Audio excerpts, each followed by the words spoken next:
Welcome, everybody, to Cleanfax webinar, partnering with Know-How on the future of training. This has been an incredible series so far. I think we're about 5 or 6 episodes in. Every time we turn over a new rock, and sometimes you look under that rock and you're like, I don't like what's under that rock. I shouldn't have done that. But today, the rock we're looking under is confirming competency in the trades, from written tests to real life skills. Sometimes that is a very smooth transition from written tests to real life skills, sometimes not so smooth a transition. That's what we're going to explore today. And once again, we have an all-star panel of people joining us. So if you're tuning in, please in the chat, let us know where you're tuning in from. Always very cool to see people from all across North America tuning in, sharing their expertise and perspective, and looking to gain new perspective as well in the chat. And I'm really excited for this panel that we have today. Leighton, I'll throw it to you first, and then Cole, and then Rachel. Give us a quick background for those unfamiliar. How did you enter the industry? How long have you been in the industry? And maybe open-ended question, why is a culture of training and development so critical from your perspective, especially in the restoration industry? Leighton, I'll throw it to you first. Well, great to be here, Leighton, CEO at Know How. At Know How, we're very focused on really leading the charge in terms of how do you help companies easily say, this is how we do it, this is how I want it done, how do I give that to a worker and empower them with just leading AI technology to be able to confidently deliver their work according to the company's standards, and for the company to have confidence that things were done according to standard when no one was there. And we do a whole host of other stuff, but what it stems from, for me personally, is having personally been involved in building and growing different trades and labor service and kind of commercial residential service companies. I've been involved in growing companies from 50 staff to we'd have 5,000 laborers across our network. And so a lot of passion around that. And the reason why I think it's such a timely discussion is I'll just highlight two things before I put it over to my really exciting co-panelists here. One is that the person who does the work in these people-powered industries, what we're seeing increasingly, you look at the Bureau of Labor Statistics, you look at different trends, you look at different trends around postgraduate activities and whatnot from high school. And what you see is increasingly individuals that are coming into the trades. Number one, they're at a starting point that is further back than I would say previous generations from general, let's call it handiness aptitude. And so companies really need to have this ability to build people sometimes from scratch. The second thing is that in increasing numbers, we're having individuals come into trades and commercial services that don't come from like a kind of an English background. And so much of the established way that we train and develop and equip people and determine if they're competent is really biased towards one, a very traditional kind of academic approach that favors, in-person facilitated training, knowledge retention, and then, demonstrating that competence in written examination. And then also a lot of that is just very focused on the English language, understandably. And that, to me, when you look at the direction that the workforce is going, the way that they prefer to learn, some of the dyslexia levels, some of the testing anxiety levels, I think that if the goal was to actually say we need to be able to train and equip and support the workforce today the way that it needs to be, I think that if we reverse engineered that, I think that we would think of some innovative approaches to learning and development that would, I think, really help us unlock the horsepower and allow organizations to become really talent builders instead of kind of talent hirers. And so I'm very excited about that. Awesome. Yeah, hey, I think that's a great vision for where we can go as an industry, and so excited to pull on that thread a little bit more over the course of this conversation. Cole, I'll throw it to you next. What's your background? How'd you get into the industry, and why is a culture of training development so important in your perspective? Thank you, Travis. How did I get into the industry? Well, it was about 35 years ago.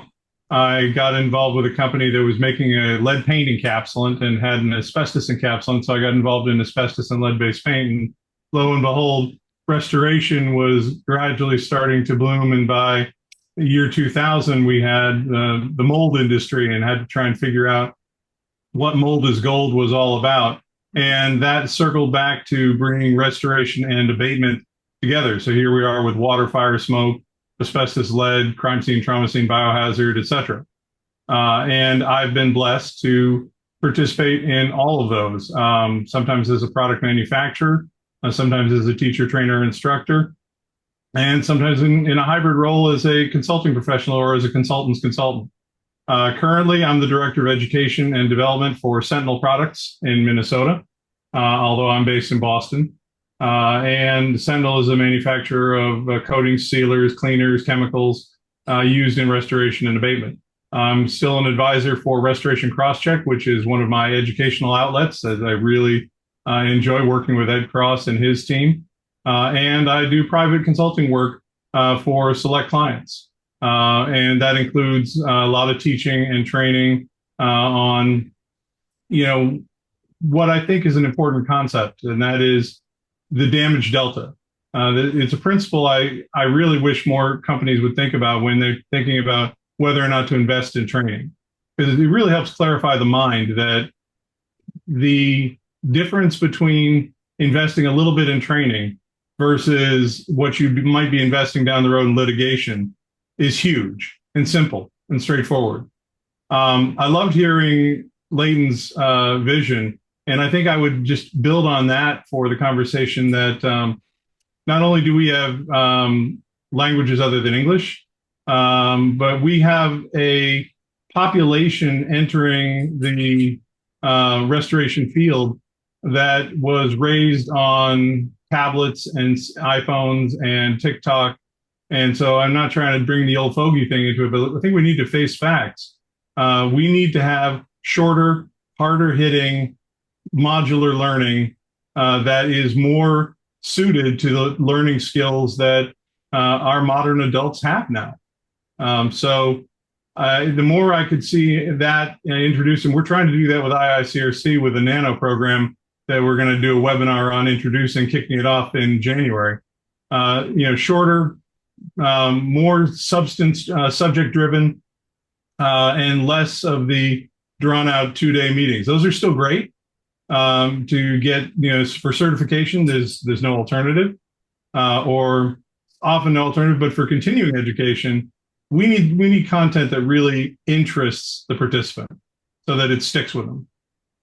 Yeah. Hey, great. And excited to explore that a little bit more as well. What are some innovative approaches to testing and training that we can look forward to over the next few years? Rachel, I'll throw it to you next. What's your background? How'd you get into the industry? And why is training development so important in restoration in your perspective? Yeah, I kind of got in the industry in a totally backwards way. If you had told me I was going to be, training adults on how to clean up sewage and mold, I'd have told you you're crazy.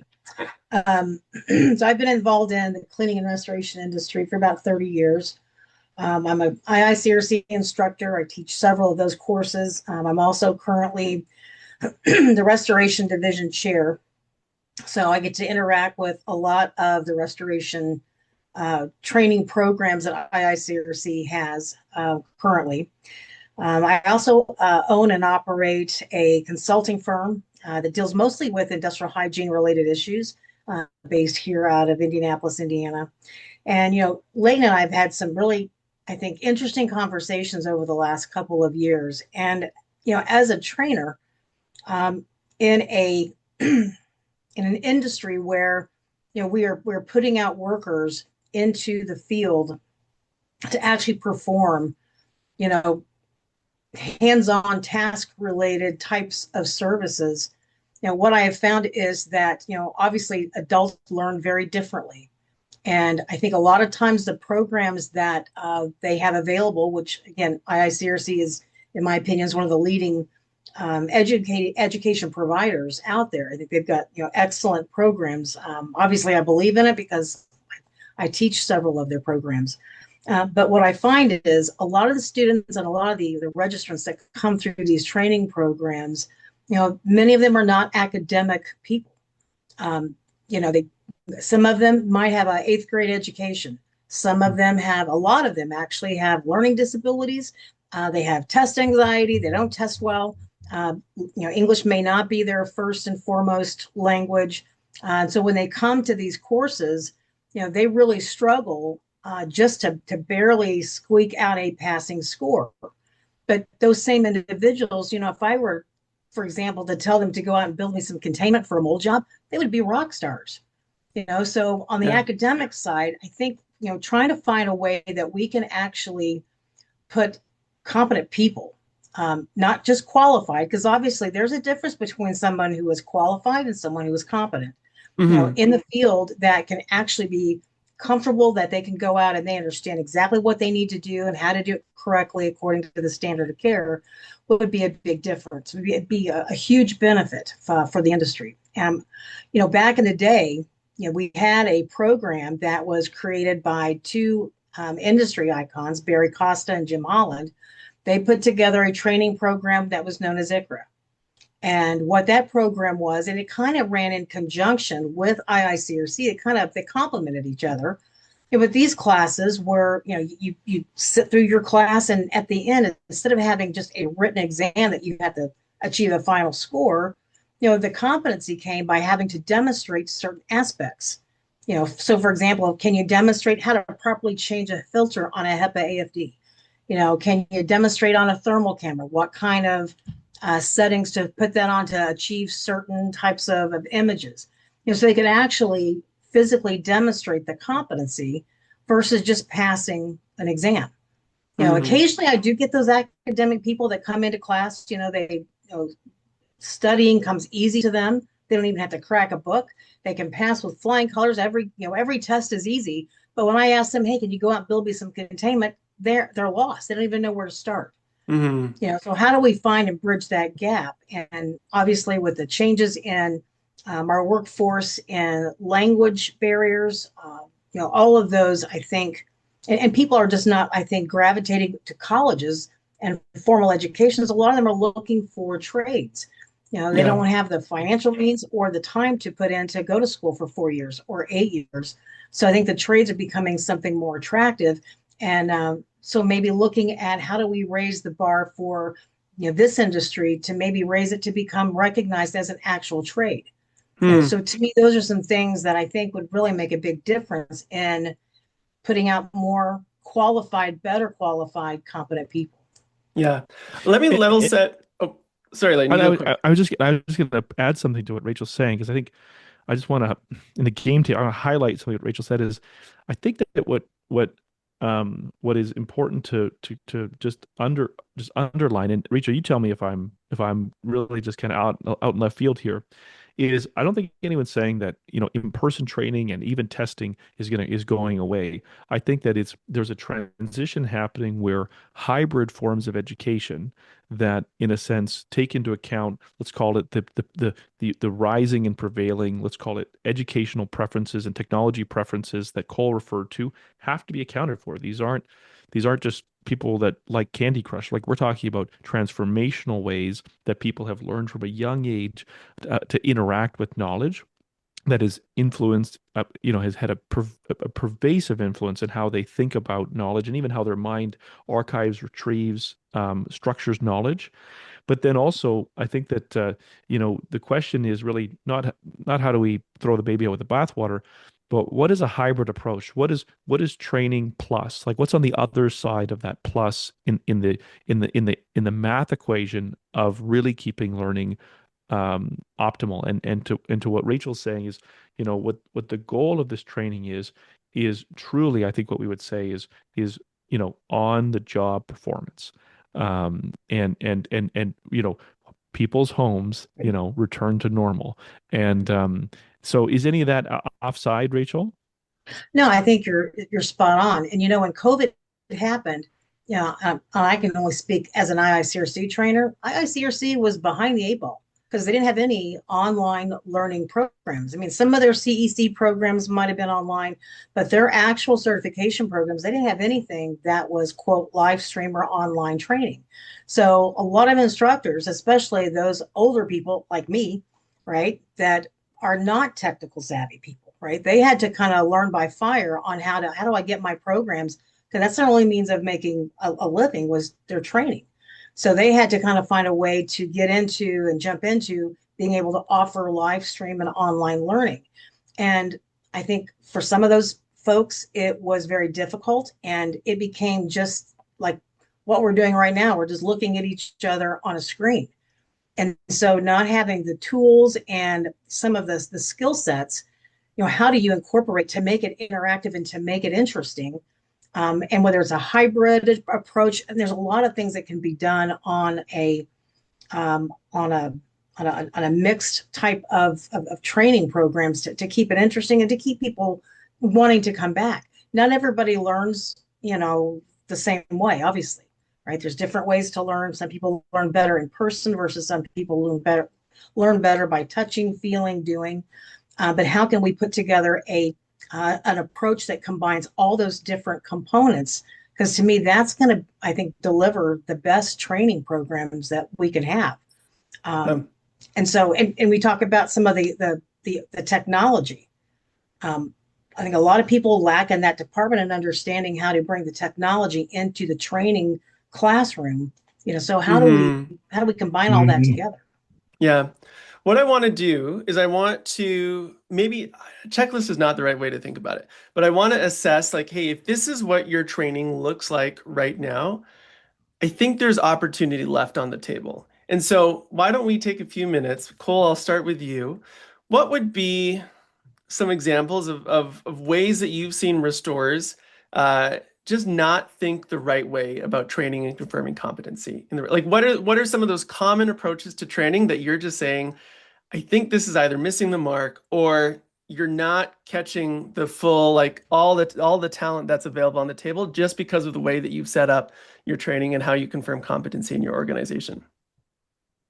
Well, one of the things I think that goes underutilized is the training that can be provided by manufacturers, the suppliers that are the backbone of the industry in terms of what's used out there and why.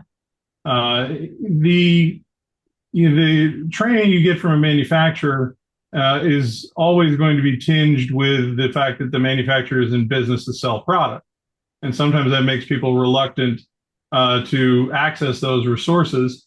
And frankly, those resources are not equally valid or equally meritorious.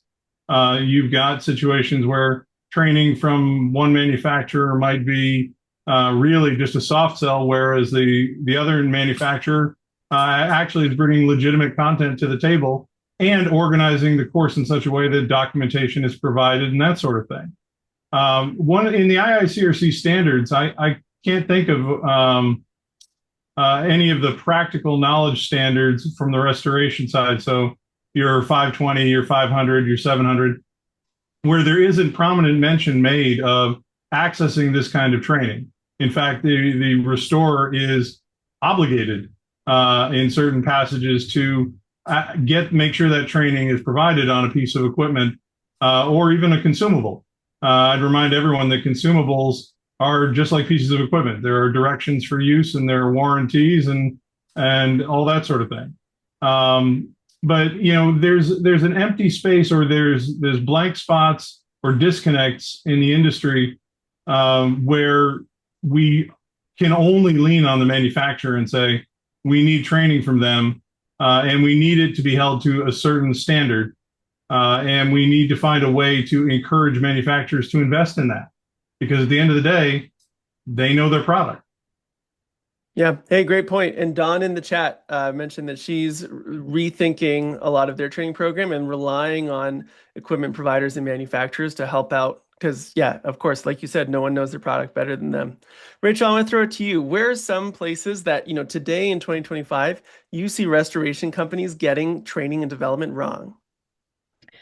Sometimes I think it's really just as simple as the mindset about training. I think some organizations, some companies look at training as we just need that piece of paper. I don't even know that they really care about the information being given to their people. They just need that piece of paper so they can get on that preferred vendor list or they can get that contract.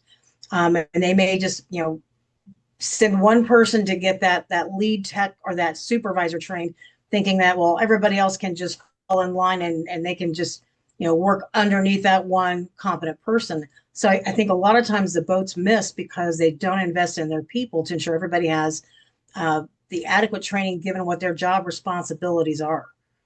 Mm. Yeah, and you know that's such a great point. I think, if I were to summarize what I heard you say there, it's training is not viewed as an end in itself in a lot of cases. It's just a means to check some sort of box. I said, And check that box. that's Absolutely. always going to come out in the culture. And don't be surprised when your workers don't take training and development seriously themselves, when you as management, as leadership, have not really put value in training and developing, but more on just fulfilling your obligations so you can get more jobs. Yeah, Well, really great when point. when some of the classes came online, just to give you an example, a Hmm. lot of employers just want to put people in an online class because it's cheaper, not necessarily because maybe this one person in their team, maybe they don't learn the same way, and they need to have that in-person training, or they need to have extra time, or they need a different learning style, but because it saves them money, because they don't have to pay travel costs, they don't have to pay hotel, they're on call actually at night or whatever when they're not in front of their computer. They don't look at it as an investment into their people. um, Yeah. I think that that's a mistake. And I just imagine yourself as a leader, for you to say, hey, I'm sending you across the country to participate in this training. This is why it's so important. This is why it's worth the investment. How does that even change the posture of the learner in that training Right. versus saying, hey, I signed you up for this webinar, you can have your camera off the entire time. Like even if those were equally effective methods of communicating information, the posture of the two learners are going to be different because they're likely reflecting the leadership's imperative to train and develop and how important they think it is as well. Right. Leighton, I want to throw it to you. What are some ways that you see restoration companies today just miss the mark when it comes to how they do training, how they do development, how they assess competency in their organization? Well, further to what Rachel's saying, I mean, look, folks, the two biggest things that keep restorers up at night. Number one, getting paid in a timely manner. Number two, attracting and retaining staff, right? And know how with our, Oh, we lost Leighton for a little bit there. He was talking about know-how, and thankfully I'm also qualified to talk about what we do in know-how. But anyways, I think Leighton, unfortunately, we're having some Wi-Fi issues with Leighton, so I can pick the ball up and run with it there. Just the how important it is and know-how for us to help you retain workers, and what we have found is investing in those workers. There's a correlation between the amount that you're willing to invest in a worker and how often, like how they feel. Hey, this is good for my career. do This deep is a industry good studies with. win We for got the me. data to prove it. And oh, am I back? I think so. I think so. We missed. I tried to fill in some of the gaps there in your answer, but you know what? Actually, I don't know if your videos were. Oh, there we go. I think we might be back. How's it going? Can you hear us? Okay. I can hear you. Am I coming through? Yes. Yeah. Although, why don't you take us from the top on that answer of where a lot of companies miss training and development? Well, sorry, folks, for that little technical glitch. I guess that's why we should be having this conversation in person, right? That's what I'm talking about, you know. But kidding aside, um, well, I think that right out of the gates, I think that one of the things that we have to acknowledge is that the way that people approach like knowledge today, you say, well, what are some of the barriers that companies introduce? So I'll say something that I don't know, might be a new term for some, might be something that they say every day with their team, but edutainment is this term that's been broadly applied to just this mass consumption of knowledge that you see. The most popular application used by young people today. Broadly across all young demographics is YouTube, and it's largely just consuming an enormous amount of information. It's interesting, you struggle to get a technician to sit through, say, a 1.5 hour workshop offered by Aramco, but they'll crush like a 3 hour Joe Rogan podcast on quantum physics, and that's the rise of not only, I would say, the format of knowledge, but it's also the accessibility and the variety of knowledge. So one of the things that I would say companies do is that they become bottlenecks for curiosity, meaning that the only way that you really learn anything is you spend time shoulder to shoulder with someone on the crew, or you get some time with the owner, or you get some time with your supervisor. And one of the things that I'm a big advocate for, we're big advocates for, is provide your staff a tool that gives them broader access to company approved training and knowledge. So you say, well, they're going to read ahead.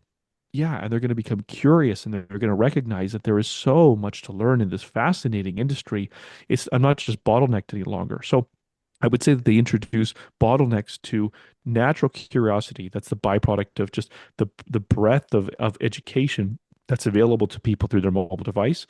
And the second thing I think is just kind of further to that is that we look at training to further to what Rachel was saying is oftentimes we can really think about what we're really trying to optimize for is either avoiding an angry adjuster, avoiding an angry customer, or basically some type of delay in payment because the work wasn't done right, and so we train. And I think that we have to look at training for the other side of it is that it's a powerful retention tool. One of the biggest things that retains workers is anticipation. And a great way to be able to offer anticipation after a hard day is to be able to help them to see how we have a strong learning path for anyone who's in our organization, and we're going to fill out your tool belt if you'll spend some time here and look at the things that you will be able to understand and do, if you're here for 6 months or here for 12 months. This is the path of development that we offer.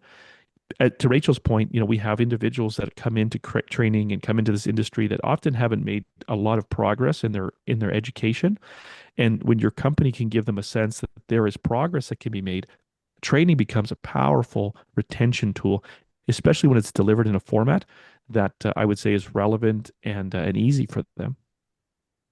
Awesome. Hey, we've got a great question from the chat here. And I think this speaks to, Leighton, what you were talking about, this bottleneck of curiosity. I really like that term, right? I think of a lot of leaders, if they feel like I am the source of knowledge, and if you want to become smarter, you just have to find time in my schedule. What you're doing is you're making it so that the learner will never be greater than the master, and you're going to create this hierarchy of knowledge. So Don in the chat is saying, "Hey, I feel like I want to train my staff on equipment, but I don't know the equipment that well. I could go out and get certified in some areas, but is that ultimately going to be that beneficial for me?" Cole, I'll put it to you first. What would your advice be for someone like Don who says, "I've got people, I want to train them in this area. I feel like I might be the bottleneck of knowledge here." If you think you're the bottleneck of knowledge, you are. That's the first thing I would say in response to that. I think taking off from where Leighton was just going and off for your question, Travis. One of the solutions is to think about your training as continuing education and think of it as serving multiple needs. So we all need training to bring new staff in and make sure they're qualified. We all need training to maintain those qualifications for continuing ed. We also need training for onboarding and for deeply enriching the short-term memory when we're sending our folks out on a particularly challenging situation in restoration and remediation, where we want to send them out and say, "Oh, we're doing a bat guano job today." Well, they probably haven't done a bat guano job in 2 years. So if the same education you're using, modular education that you're using for new training and for continuing education is also available for enrichment en route to the project, that just checks more boxes. Similarly, I know I've had a lot of restorers say, "I wish I had something that was brief enough and topical enough on a particular subject that I could push it toward the general contractor on the project or the architect or the engineer so that I could share with them the information that is supporting my position in a dispute or in a scope development capacity." So there's another way that the same piece of knowledge, the same parcel of education, which should include some edutainment, something bright that instantly conveys, "Hey, you're going to get something out of this." All of a sudden, you're talking about an education program that is sustainable and that can be maintained and built onto brick by brick. Yeah. Yeah. Hey, yeah. Rachel, would you add at all to that?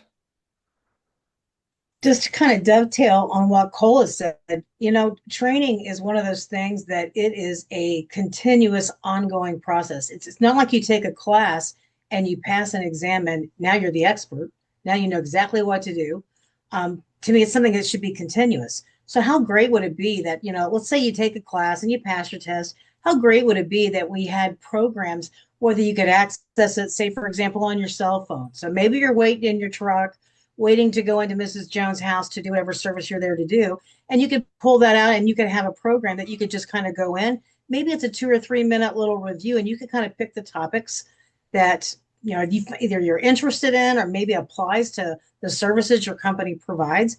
But it's a way to constantly keep information in front of you, and whether companies can utilize that and have some type of a system in place that they can gain so many continuing education credits towards their certification programs, or whether they get, maybe there could be a monetary reward within a company, however they want to motivate people to want to continue learning. But to me, learning is a continuous process. It doesn't stop just because you take one class. And I kind of like what Cole said. You've got this short-term memory. I mean, what do they say? You retain what, 10% of what you might learn or hear in a classroom setting. So how do you keep reintroducing information that's to keep them learning long term, and not just in a 4-day classroom? I know that when we have people that come through the AMRT, that's a 4-day class. It's an intense class. And they have to pass a 39 question exam at the end. And they're just so worried about passing that exam. It's about memorization, I think, at some point. Yeah. But when they leave that classroom setting, how much did they actually learn that they can apply every day? That wasn't just memorization, because we can't just teach them the test. Obviously, you want to teach them information that's going to be practical. Yeah. So how do you take it past that 4-day or that 2-day class target that you're trying to achieve by passing a qualitative test to know whether or not you retain that information, and carry it into their day-to-day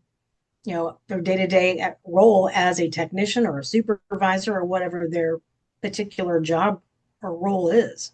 Yeah. One last thing, if I could speak to this, Don, what I have found personally has been very motivating for staff, even in our own organization, is when you empower someone to be the expert in an area, right? If you have this issue where you have all of this equipment, someone needs to learn this equipment. I'd say, hey, for someone to be known as like the air mover whisperer in your organization, right? Or the someone who just knows Phoenix's line of equipment like the back of their hand, and it's their responsibility to teach the rest of the team, and it's their responsibility to go to that training and then convey what they learned in that training. Not only do you strengthen the entire organization and you don't create a house of cards where everything is built around you, but it's very motivational for the team as well to say, hey, I see the role that I play here. I am developing deep skills and deep competency. We had Steve Glazik from FP Property Restoration on this webinar series a few months ago, and he was saying one of the best ways I've found to really get my team to care about training is I give them skills that they can take with them when they leave.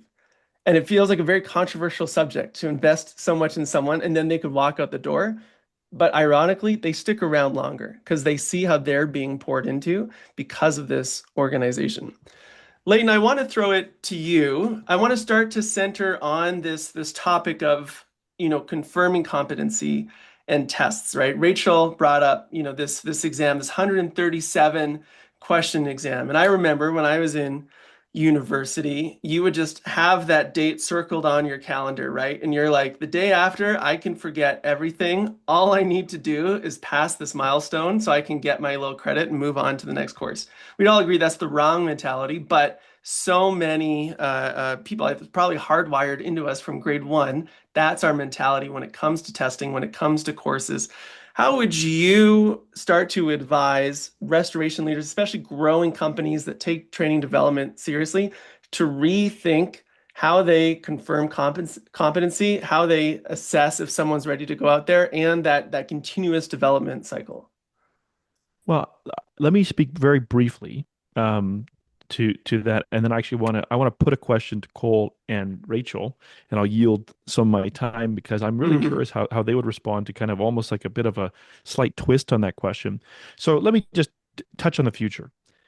The future is coming, and it's largely here, where a technician on site will be able to use kind of a wearable lens and just be able to do their job. And throughout the day, they'll be given acknowledgement of whether they're doing things to company standard or OSHA or IACRC, and that acknowledgement will come in a language that's relevant to them.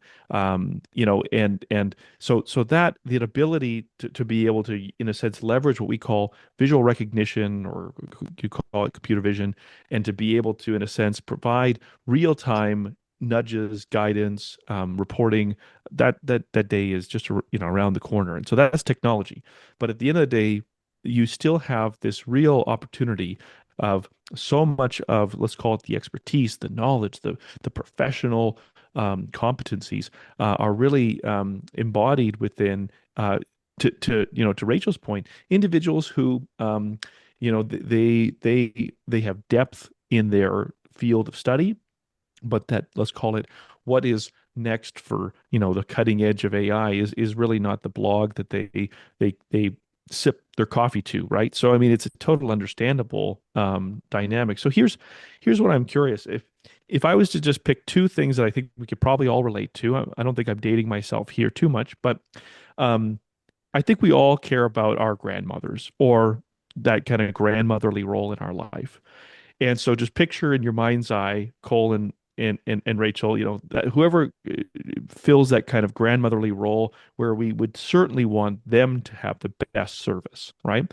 And then I think about Men in Black, this movie. Sometimes I use this visual. They have this little flashy thingy that causes people to forget everything, and then you basically tell them what happened, and they're like, okay, I guess that's what happened. And so you have a way to kind of erase their memory. So if we were to basically like get, all three of us in a room, Men in Black, flashy stick, we can't remember it the way we used to do it. We bring in a contingent of grandmothers whose homes have recently been damaged by some horrible weather event or some backup or some mold situation. They say, I really just want to live in a safe space, and I just want to get back to normal. If we could start from scratch, how would each of you recommend we design competency validation, if we're optimizing for that grandmotherly role that we really all agree we just want to do a good job for? Great question. Cole, I'll throw it to you first. So I think, and this may be not where you wanted to go, Leighton, but I feel compelled to say it anyway. If I had the grandmothers all in the room and they were making their plaintive appeals for the best service and the best quality of expertise, I'd be very concerned about my technicians who have kept up their continuing education by getting credits from going to a trade show, or similar. In other words, I think we need to recognize that we've got some institutionalized breakdowns, that we can get our credits by going and walking a show, and it counts as 18.3 credits towards continuing education. I can tell you that doesn't do anything. And what we're trying to do in the continuing education program at IICRC is elevate beyond that, even though that's not going to change fundamentally anytime soon. There are things we can do around the edges to improve, especially with the electronic training in the continuing education that can be done electronically, and then almost instantly with the user standing right there, converted into metrics, converted into test answers, quiz answers. And it doesn't have to be burdensome. It can be quick, but it's something is better than nothing. Even on or even especially on nano programming, short subject programming, I think one of the best examples we should look to is what the architects have done. They've really got the gold standard in terms of long form continuing education and short form continuing education. And again, going back to the grandmothers, they want, actions that are predicated by quality of understanding and knowledge, understanding basics of things like pH, the understanding of what's an acid and what's an alkaline and how that affects cleaning capability or efficiency. These are concepts that might remind us of high school science class, but they're actually critically important to the competency of the worker. we need to have training that's immediately followed by evaluation, and that evaluation data is stored so that the worker has access to it. Look, one of the things I hear all the time is, I want my technician to be a better salesperson. I want my technician to be more impressive to the client, and so creates a better image of my company. Well, knowledge, I would say, is the number one way to do that, because knowledge breeds confidence, and confidence is what people want in a service professional. Yeah, that's such a good quote. Yeah, I would agree, right? If your technician can walk into a situation and confidently say, hey, this is what's happening, this is what's going to come next, this is what we might see, and then this is what we're going to do because of it. What better way to instill confidence into your customer and, start to drive referrals as well. Rachel, let me put it to you. You're designing training in a vacuum from scratch. There's no such thing as a written test. You get to design it purely based on the outcome, like Leighton described, of cleaning up the old grandmother's home. How would you design training and competency based on that outcome? Well, in a perfect world, the way I would like to see it, I'd like to see it actually, and I said this earlier, to be viewed and actually treated as an actual trade. I'd like to see where, they're required to go through, serving like an externship, or actually serving and working in the field as part of their training, and actually doing it hands-on with another qualified, trained, experienced person. I'd like the training to actually not just deliver the book information that I can test them on, but let's deliver the book information, and let's do it in smaller sections, smaller segments, or shorter segments. And at the end of each one of those modules, let's let them perform it hands-on, and let's measure the competency so they can actually demonstrate that they actually understood what they just learned. Answering a question in a written format is not the same as actually being able to perform it. And, what I find a lot, for example, just, teaching a WRT class versus an ASD class. I find a lot of times in the applied structural drawing class, I have to reteach WRT, which is the fundamentals of the people coming to take an advanced drawing class. Because there's no hands-on in WRT. I mean, unless you want to incorporate some, right? A lot of instructors don't do any hands-on, especially if they're going to be teaching it live stream. So how do you measure whether or not they actually understand how to take? I mean, they might be able to come up with these readings and tell you what GPP is by looking at a psychometric, calculator, but how do they take that data and actually translate that into an actual drawing decision based on a job?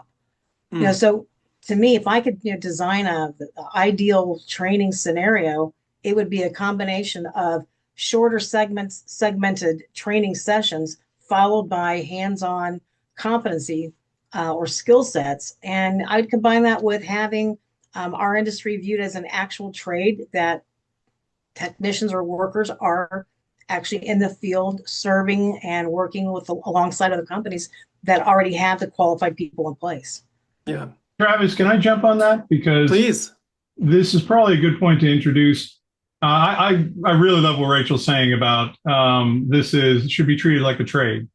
Now, what happens when you treat something like a trade is inevitably there's regulation and there's standards. And actually, usually standards come first, followed by regulation.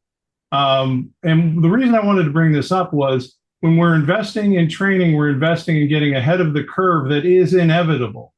When you have a growing trade like this, then you are going to have legislators and regulators write guidance and write rules and eventually write laws that are codified into regulations that govern how we do business. So when you're investing in training, you're also investing in the future. We already have 10 states, depending upon how you count, where they have mold rules that require a certain level of training, or even have work practice standards as to how things are done, very similar to what we have with asbestos and lead. And you can say what you want about the asbestos business and the lead business, and there's plenty wrong with those businesses. But the requirement that people be trained and have documentation of training is one of the things that has protected that business as a margin-rich business for contractors to stay in or to get into and provide those services. Without training and resources for regulation and education and licensing, et cetera, one could argue that that asbestos and lead would have evaporated or been watered down years ago. The wet blanket would have smothered them.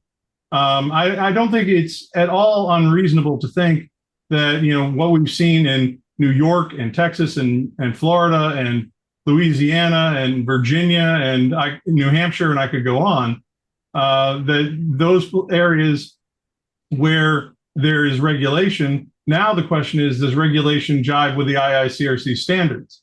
And IICRC has been doing a great job of staying ahead of that. Robbie Bradshaw is one of the unsung heroes in this industry in terms of getting out there and making the word and saying, look, don't try and write rules for this. We as a trade already have some really great rules for this, and we want to share them with you. And I think that is one of the best things that the industry is doing for itself and for all of its participants. Next week, I'm actually participating in Vegas in the Educate the Advocates Summit that IICRC is hosting. And I would encourage anyone who has short-term travel plans, this might be something you want to look into attending, because a restorer that is conscious of what is happening in terms of rules and regs and that sort of thing is going to automatically become one of the top shelf restorers in their market. And to build on what Cole's saying is that I think that to me, what's developing in indoor air quality, IQ is I think one of those things that's really resonating with the consumer, where people are starting to realize that the air that my kids breathe in their schools or in our home, like that has a significant impact. And I'm seeing a lot of rising, I would say, awareness about that. And just further to what Cole's saying is that as a company leans into this very education focused approach to business that Rachel and Cole are advocating for, there is such a tremendous market advantage to educating the consumer in the market and helping them to understand that they have ensured that their staff have, say, achieved a certain level of competency or certification, or that that they meet the requirements of, say, the standards body or whatnot, and then to be able to make them aware of what are the implications towards bringing someone into your home that may not have that training. I just think about Cole's comment at the outset. I thought I'm really going to noodle on that. Is just this delta between the cost of training versus the litigation and the cost of just the risk, right? And I wonder, just if the group has seen any examples of, because both Cole and Rachel, you're very talented trainers. You interface with a lot of organizations that care about this stuff. They're obviously, voting with their bank accounts to invest in this. Have you seen any examples of companies who've really leveraged the investments that they make in training in the way that they market and they communicate and they present themselves and create that distinction from their competitors?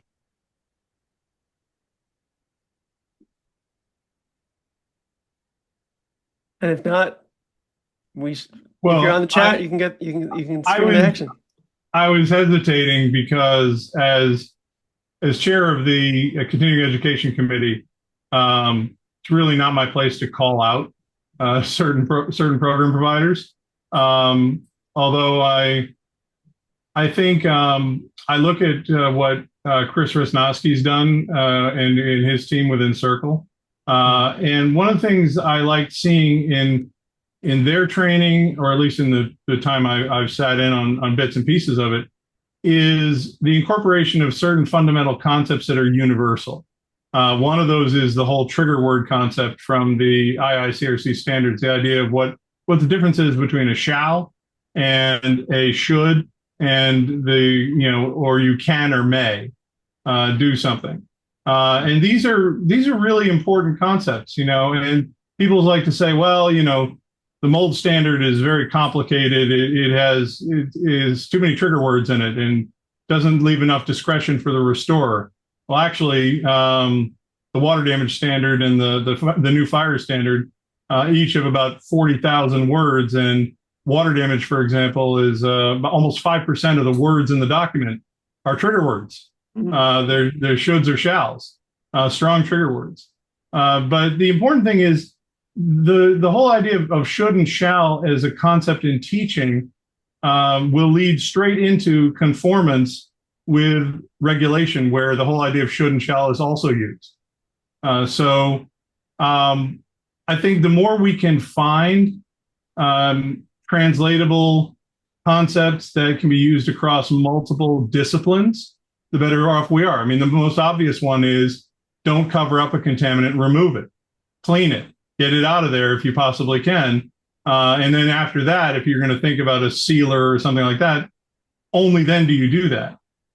That's as close to a universal concept constant that I can think of. And that helps us teach, because when restorers and staff recognize that there are disciplines that share skill sets, that too makes them more confident. And can I ask like a total just nerdy question that I would love to just based on what Cole's saying, because I've always wanted to scratch this itch is, so should and shall in the English language are these kind of modal components, but they don't track well to Spanish. And so I'm, for an industry that has such a rising Hispanic workforce, what do you see as the role of like should and shalls in translatable standards? Oh, Rachel, do you want to jump in? I mean, I'm what I will fascinated say, by that.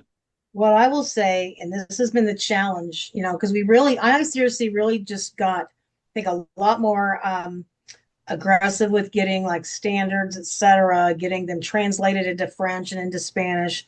But the unfortunate part to that is, there's a lot of different dialects within Spanish. And so, and that brings up a whole nother challenge on training, because, you may have a standard that is translated by one individual or by an entity. And I, as an instructor, may have my manual translated completely different into a different dialect. And the exam may be translated again differently. I mean, there's so many different challenges when we start talking about the barriers within just the language component, that I think is going to be a real challenge. It's a and it great kind of falls back. opportunity for continuing education. You're right, because what you're talking about, Rachel, at that level is so much harder to shift or to build onto, whereas continuing education is more agile. Right. And again, it comes back to the instructor, or to whoever's hosting that training session. It really makes it important for them to make sure they can deliver that information to differentiate that language. But again, I don't speak Spanish. It means if I have to have a translator to translate my information, well, I really couldn't tell you if they're doing a good job or a bad job. I mean, you could translate one word incorrectly that could change the entire meaning. So there's a whole different discussion just in that discussion by itself. Team, I got one final question. We're talking about the IICRC a lot. They're an example of a standards body. There's lots of external certifications out there. Bringing back to this, how do you confirm competency? What is that level of like endorsement and making sure that people are equipped going out into the field? We've talked about how today's worker is evolving. Maybe Rachel, I'll throw it to you first, then Cole, and then close with Leighton. How should standards bodies and external certifications, in light of a multilingual workforce, in light of more and more people with learning disabilities, or not being able just to test anxiety, how should these standards bodies and external certifications rethink how they confirm competency in light of everything that's evolving around us? Rachel. Personally, I think that we need to have some performance-based metrics where they can actually do certain components, and it could be the fundamentals of a particular subject matter, that they can actually perform those activities, those tasks, where that metric can be actually measured as they pass or they don't pass, to demonstrate competency. I mean, that's what I would really like to see. And I don't think we have to recreate the wheel for that. There's a lot of work that's been already done to, I think, launch that forward. It's just taking that and driving it, I think, and motivating it to the forefront. But that's Mm, what I would really like to see a combination of not just classroom based information, but I want to see performance assessments. yeah. Yeah. Hey, very good. Cole, how about yourself? Well, you're probably going to like this answer, but I don't think there's any alternative but to lean on technological answers. Mm, The ability, and again, I go back to the programs I've seen in architecture. The ability to quiz and retain the results of those quizzes immediately after the knowledge is delivered. I mean, we don't need to make, I mean, it's great to make investments in fancy online programming, but you can also just do programming and then you ask the attendee to take an electronic quiz if they want credit. And slowly over time, we can build up a scorecard that this particular worker is like a five-star Uber driver. You know, they're constantly investing in their skill set, and we're using inputs from the real world to reinforce that ranking or rating. And let's face it, that also means that we know when the particular restorer knew what the right answer was, and for whatever reason, the right answer didn't guide their actions. So you know, there's a QA QC that the only way I can see that getting solved is with a technological skill set. mm, hmm. Yes, and hey, I mean the ability for technology to travel home with the worker from that course and consistently be monitoring quality and knowledge retention over time is a huge advantage. Leighton, I'll throw it to you. We've heard things like performance-based metrics. We've heard things like measuring competency not just once, but over a period of time. How else do you think that these standard bodies and external certifications should evolve how they confirm competency? I would just perhaps take the helicopter, 10,000 feet higher, and I would take a page out of platform economics and multi-sided platforms. So I think about multi-sided platforms, kind of like Cole referenced Uber. You think about Airbnb. Those are multi-stakeholder environments that optimize for outcomes, and they really have to consider for what are the incentives that's going to cause everyone to contribute effectively, honestly, and create high quality inputs to this. Let's call it just the economics of making this all work. Look, instructors that rely on in-person facilitated training for the way that they put food on their table, that is like you have to maintain that. On the other side, you think about the fact that a company that needs a particular certification to get a certain type of work, like we just have to accommodate that. But then we also have to consider for the consumer, who at the end of the day has got to bring their kids back into that home, who's gonna, when they get the all clear, they're putting their grandma back in that space. And so what is in platform economics, we use this term called the atomic unit. That if we optimize for this, all stakeholders are rewarded. And so I don't know if within this whole complicated waltz, we've really identified this concept, this atomic unit, that if we optimize towards that, instructors have an optimal outcome, standards bodies have an optimal outcome, consumers have an optimal outcome. Carriers have an optimal outcome, and ultimately contractors have an optimal outcome. I have a lot of thoughts around that, but I just think that the right answer, in a sense, like Airbnb, for example, they think about optimizing around what makes sure everyone gets paid. Because when you have balanced incentives and they're not lopsided and it's fair, then I think you can create sustainable solutions. And I'm very bullish on that, and I really believe that that technology and certainly AI, I mean, has a lot to do around creating, let's call it scalable and achievable ways of doing that in a way that we just couldn't do it even 5 years ago. And I've kind of put my money where my mouth is on that one when it comes to know-how. Well, I think that clarified some things and probably posed about 14 more questions, which is how we at Cleanfax and Know How get you to tune into the next webinar. So anyways, thanks everyone for joining us. I really want to thank Rachel, Cole, and Leighton, our awesome panelists today. Just the perspective you guys have as trainers, especially over, decades, and being able to see how consumers are evolving and their expectations are evolving, the multilingual workforce we're in.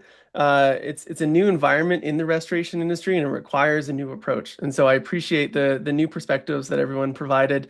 Thanks to everyone who joined this webinar, and make sure to subscribe to Cleanfax so that you get alerted when this next webinar comes out, because we're going to continue to explore this subject. I feels like, this is a 9 webinar series in 2025, and I feel like there's 83 different angles that we could look at the future of training. So there's a lot to still explore. Thanks, Cole. Thanks, Rachel. Thanks, Leighton. Thanks, everyone, for tuning Thanks for in. having us. Yes, Hope thanks. everyone has a great day. Appreciate it. Bye-bye.